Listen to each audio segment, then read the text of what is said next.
这个女孩深夜回到家中，却发现房间莫名停电，突然衣橱中传来一声异响，她蹑手蹑脚地走了过去，身后却忽然出现一个人影。惨叫声过后，一切重新归于寂静。静敏是一个普通的银行职员，平日里一个人住，但生性谨慎的她依然会在家中摆放男性的生活用品。这一天出门上班时，她发现密码锁的盖子被打开，而她每次都是会盖上的，安全起见，她赶紧换了密码。可当天晚上，她刚准备关灯睡觉时，门把手却突然动了起来，外面似乎有人尝试打开门。静敏庆幸自己换了密码，多番尝试失败后，对方离开了。确认安全后，静敏打开门查看，门口的烟蒂让她不寒而栗。接近后赶来的警察面对她的诉求，却只是一味的敷衍，认为只不过是哪位邻居开错了门而已，更是懒得去对比烟蒂上的 DNA。警察走后，静敏沉沉的睡去。可怕的一幕发生了，卫生间里钻出一名可疑男子，赤裸着身子钻进静敏的被窝。第二天醒来的她压根不知道自己的床上还睡过别人，只是很奇怪，为什么每天早晨醒来都感觉头晕乏力。其实静敏不知道的是，她每天起床后的种种异常，全是那个床底男人的杰作。男人每天躲在床底，趁她睡着后用迷药将她迷晕，接着把这里当成自己家一样，随意使用静敏的生活用品，并抱着静敏一起睡，直到凌晨4点的闹钟响起才偷偷离开。因为迷药的原因，静敏的精神越来越差，工作效率越来越低，导致总是被留下加班。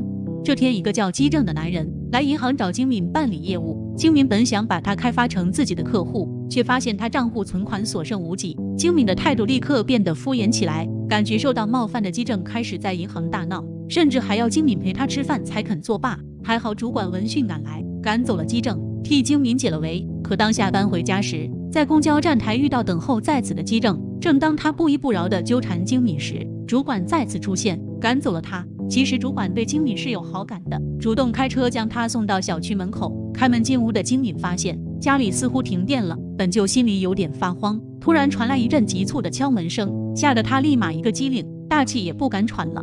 就在这时，门外传来了主管的声音，原来是他的钱包掉在了主管的车上，主管特意给静敏送了上来，还贴心的提出帮忙。好在只是跳闸，很快房间里恢复了照明。刚刚还是心怀感激的静敏突然意识到不对劲，自己可从来没告诉过主管自家的门牌号。不敢多想的静敏声称去楼下买咖啡，逃跑似的跑出了家门。当他带着警察赶回家时，主管早已被人勒死在房子里。经过检查现场，警察发现了室内有打斗的痕迹，很明显静敏的家中还有第三个人。审讯室中，静敏吓坏了，如果主管今天不在家，死的就是自己。第二天的静敏因为主管在自己家遇害，成为了其他人议论的焦点，也因此丢了工作。闺蜜发来信息，让她在找到房子前先住在自己家。但这次的静敏决定不再坐以待毙，要亲自找出真相。首先，她想到了监控，可管理员却表示只有大堂和电梯里才有监控，楼道的监控也只是摆设。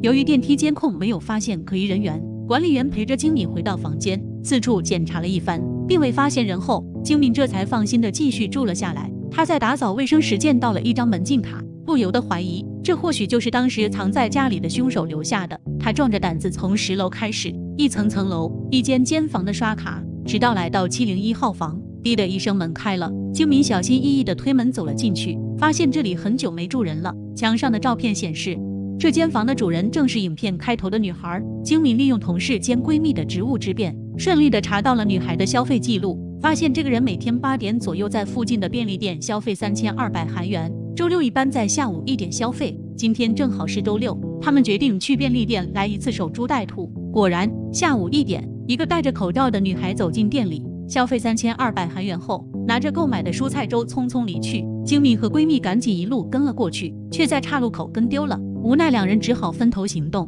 静敏一路追到了一个荒无人烟的拆迁区，并在一个巷子口发现了吃完扔掉的蔬菜粥罐头。透过门缝可以看到，里面堆了不少的蔬菜粥罐头。静敏壮着胆子走进院子，可门上的毛玻璃让她根本看不清房内的情形。门外的密码锁和自己家的一模一样，女人的第六感瞬间袭来，在输入自家密码后，门一声打开了。虽然很是害怕，但强烈的好奇心还是让她走了进去，并在一扇虚掩着的门后发现了701号房的主人。此时的他已死去多时，被捆住双手，躺在床上。正当静敏打电话报警时，凶手正好回到了这里，眼看逃出去是不可能的了，静敏索性躲到了床下。让人毛骨悚然的是，凶手的手机忽然掉到了地上，好在对方在摸索一番后捡起了手机，并未发现他。他对着床上的女孩说，自己有了新的目标，就在他楼下。精敏立刻意识到，如果不将此人捉拿归案，下一个躺在这里的就是他自己了。趁着凶手被外面的警笛声吸引，精敏爬出来躲在门后，明明近在咫尺的大门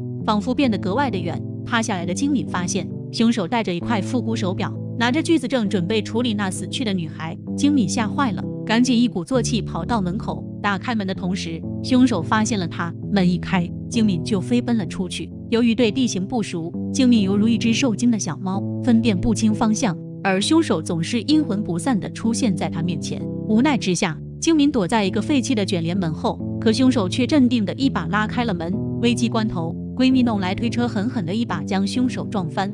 正在凶手起身即将对女孩不利时，一辆警车适时出现，凶手立刻逃走，他们俩才安全。经过搜查，警察们发现了被遗弃到垃圾场的女孩尸体，手中还拿着精敏的名片。种种线索指向前不久才和精敏发生冲突的基正，因为他不仅有骚扰精敏的前科，还曾跟踪过精敏。更重要的是，手上戴着的正是精敏之前看到的复古手表。而基正还脱口说出女孩是被锯子分的尸，可从头到尾从未有人告诉他作案工具。然而所有人的判断都失误了。经过指纹对比，基正并没有出现在那所房子里。之所以会说锯子，只是因为他曾做过木工。因为这场乌龙，精敏再也不敢住下去了，开始搬家。愤愤不平的基正则开始四处打听精敏的新家地址。很快，刚搬家的精敏就收到当天在凶手家丢失的手机，对方还在不断地发送着自己睡着后拍下的照片。与此同时，一个视频电话打进来，里面的画面正是一个黑衣人躲进了闺蜜的家。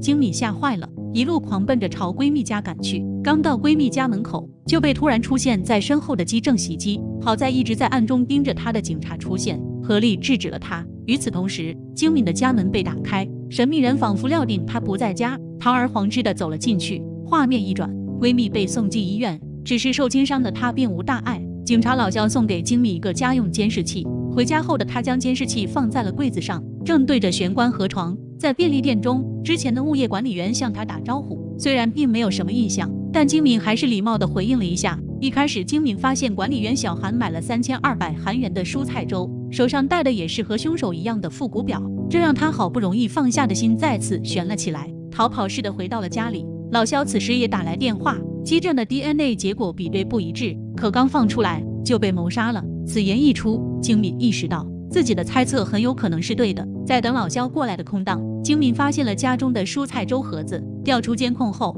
瘆人的一幕发生了。管理员前不久进来过，而且驾轻就熟地躲在床下，一直到现在依然没有出来。头皮发麻的精敏不自觉地开始发抖起来。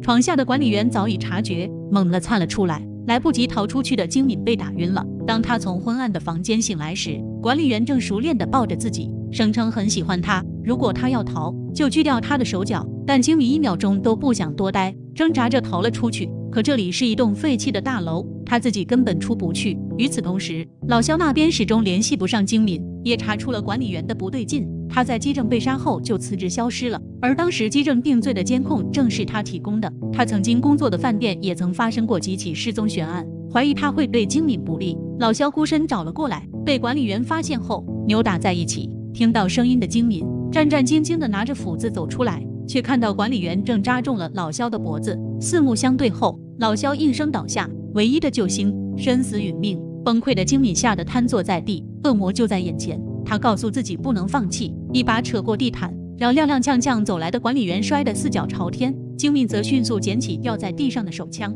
可惜里面并没有子弹。就在管理员将他推倒准备行凶时，精敏伸手狠狠地掐住管理员腿上的伤口，惨叫的他一把拉过精敏。拉扯中，旁边的柜子被撞倒，气急败坏的管理员狠狠掐住精敏的脖子，奋起反击的精敏拼命抵抗，将他狠狠推开。混乱中，管理员的头刚好撞上了柜子上的钉子，精敏终于得以逃脱魔掌，噩梦终于结束。经此以后，他决定搬回去和妈妈一起住。临走前，为了克服自己内心的阴影，他勇敢往床下看去。故事到此结束。片中独居女性们感受到了不安全感，让很多人都能引起共鸣。就算女主角如此谨慎小心，却依然难逃厄运。但在现实生活中，千千万万的独居女性要如何保护自己呢？好了，今天就讲这么多了，喜欢我们的节目，别忘了订阅我们的频道。我们下期见。